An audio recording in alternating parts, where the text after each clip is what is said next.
Okay, hi. This is going to be the introductory video for Module 3, and you're starting to read the two new books this time around. But before I start talking about, the content of this module, let me just get a few housekeeping issues out of the way. You're going to want your field experience placement. Start looking into that if you haven't looked at the field experience requirements in the field experience module. You need to go ahead and do that. And there's a little video in there that I created that I go over the packet and where you go to get the information and all of those types of things. So please take some time, go over all of that. It's a very important requirement for this particular class, and it's absolutely required, given from the regents of the University of Georgia. And you need to make sure that you're finding an acceptable placement. So email me. Some of you already have, and I'm looking into getting all of those approved. But make sure that you're thinking about that. And you're going to need to tell me, let's see, by the 14th of September. So you've still got a couple weeks to be looking into where you want to do your placement. It's only 10 hours. It's not, a whole lot of time. I mean, a lot of people can knock that out in 2 days, 5 hours and 5 hours, or, you can do 2 hours across several weeks if that fits into your schedule better. The presentation project also, take some time to look in the assignments file that I have for you, and the requirements for that assignment are in there, as well as the requirements for the Schools in Film essay that I'll talk about later that you're going to have to do toward, I think it's due after the midterm, of course, but you want to start looking into that and what the requirements are so that you can manage your schedule. But before I get started, I'm so sorry that some of you are really having some trouble with Module 2. I've never had this happen before, but with ELC, this particular semester, it seems like ELC has had some issues. But I'll work with you. I totally understand, and thank you for those of you who called me or emailed me. I apologize for not getting back to you right away. I was at a Labor Day barbecue, but I extended the deadline for that by a couple of days to make sure that all of you could get that in. But I think I figured out what the problem was, but I'm not sure. I don't know if it was really an ELC issue or if it was a Tanya Walker issue. There is just so that you guys know a little bit about how ELC works. There are, for the modules themselves, there are start dates and end dates, and then there are individual, for each of the items that I place in the module, there's also a start date and an end date. And I have a feeling I thought if I left it blank that it would just open up, but I'm wondering if it didn't do that. But for me it did. So when I change my role and I go in as student and I look at it, it was opening up. So I'm not really sure what was going on with some of you. I know some browsers work better with ELC. Some browsers don't play nicely with ELC. Internet Explorer, I don't think works as well with ELC. I usually use Google Chrome or Firefox when I'm pulling up ELC because certain features sometimes just don't work because they don't play nicely together for whatever reason. Anyway, so enough about that. So Module 3, you are going to be reading Spring Chapter 3, and he titles this one, Nationalism, Multiculturalism, and something in the New Republic, something like that. I really think a better, or at least a subtitle, would have been something about, what are views of education in post-revolutionary United States. Okay, we fought the Revolutionary War. America fought the Revolutionary War. I say we, the United States came into a time when they decided that, again, because a democracy requires intelligent, educated citizens to be an electorate, okay, that they're going to tie the school system and education, so a public education, to the political system. How do you support a republic, a truly democratic republic? Well, you've got to have citizens who are capable of supporting that kind of a government, all right? He talks a little bit about that. He also says that, there's some world culture theorists that would argue that America led the way with regard to tying their educational system to their political system in order to support it. Um, the best method then for preparing future citizens, what is it? And there are some interesting ideas that he talks about in post-revolutionary United States. What do we do about cultural diversity? And there's been cultural diversity in this country since the very beginning. There were always slaves here, and there were always people from other ethnicities. They may be all European ethnicities, but they spoke different languages. Some of them, there were Germans, there were Dutch, there were all kinds of different cultures. There were different religions, albeit mainly Christian, but there were different denominations of religions. So they kind of argued about what should be, their cultures did clash. So if you have an educational system that is going to basically concentrate on bringing all of these cultures together and having them be loyal to this new republic, to this country, how do you do that? So these questions have been asked from the very beginning. And this is obviously an issue that is still asked today. So that's interesting to see kind of some of the history of that. This is not new. And I think that's a surprise for some people. Okay, so he talks a little bit about, Noah Webster and Thomas Jefferson and some of their ideas. It's very interesting, again, to see those ideas, because they're part of tying education to a political system and having an educated electorate. And, Noah Webster is famous for saying something along the lines of, let the infant in the cradle, his first words, let him lisp George Washington, or something like that. So history was always very important to both of these guys, Thomas Jefferson as well. And I think that's interesting, being a social studies teacher, myself a history teacher. I was a history teacher for 14 years in the public school system, and I watched it from the time that I began teaching prior to NCLB, No Child Left Behind.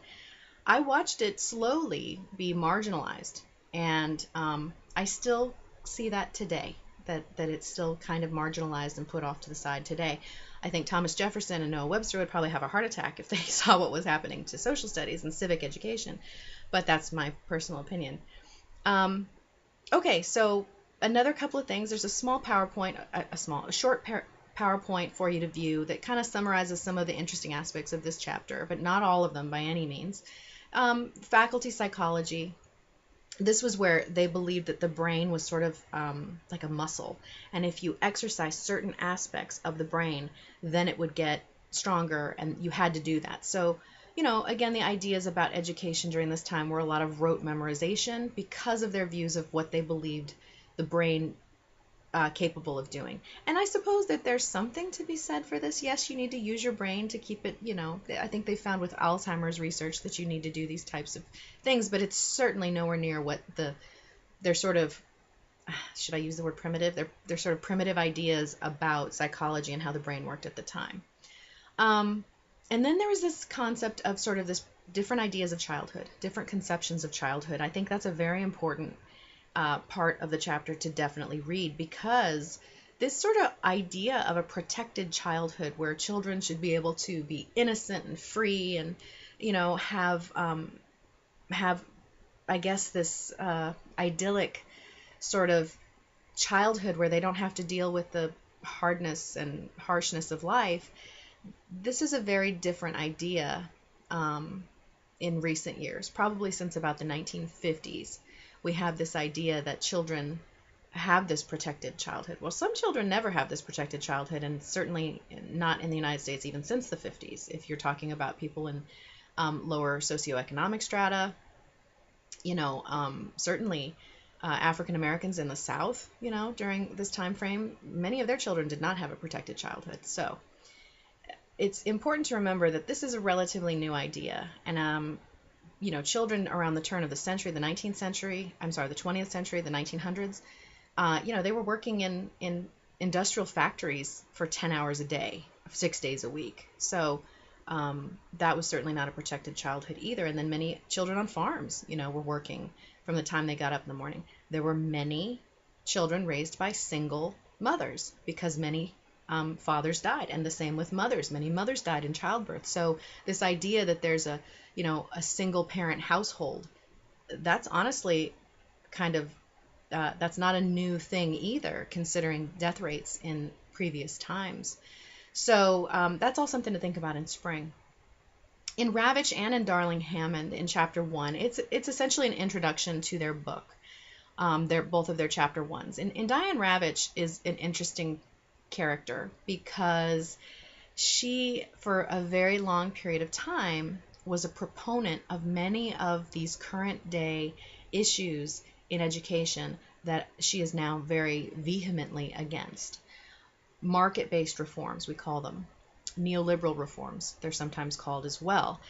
Don't let that name fool you, because neoliberal doesn't mean, it's really not tied to the word liberal. It's tied to more of this market-based reform idea where you let the market be free. The educational system should benefit from being run like a corporation, being run like a company.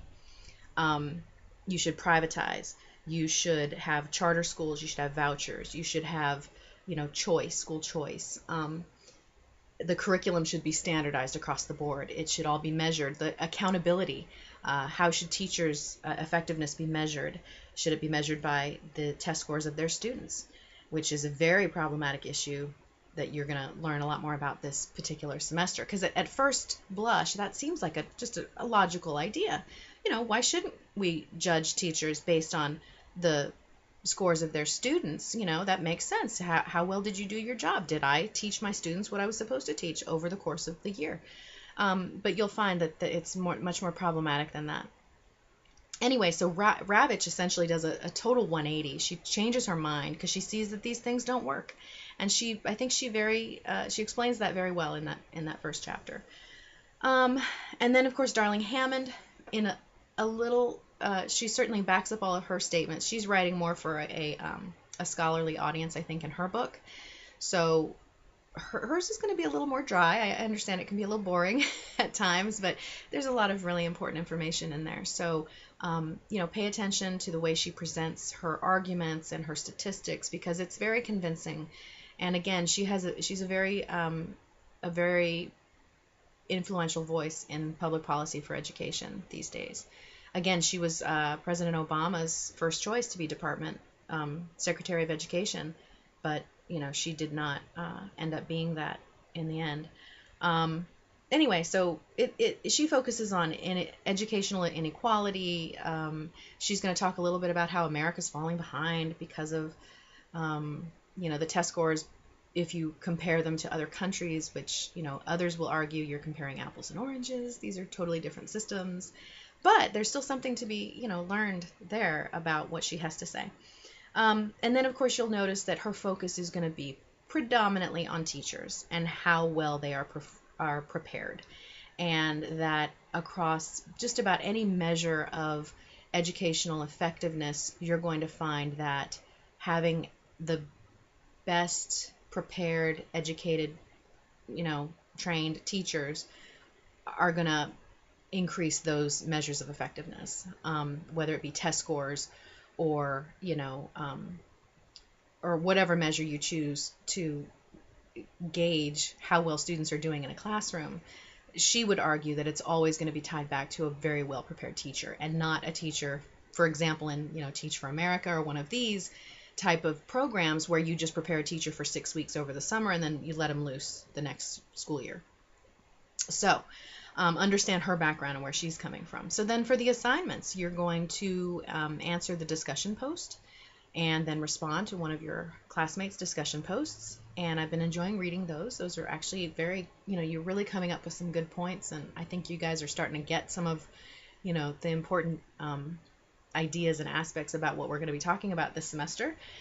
And then you have a journal response number 2 that you're going to answer. So I think that's it for this particular module. And if you have any questions about anything, and again, I hope that we figured out some of the issues with your availability for module 2. So please contact me again if you have any other issues. All right.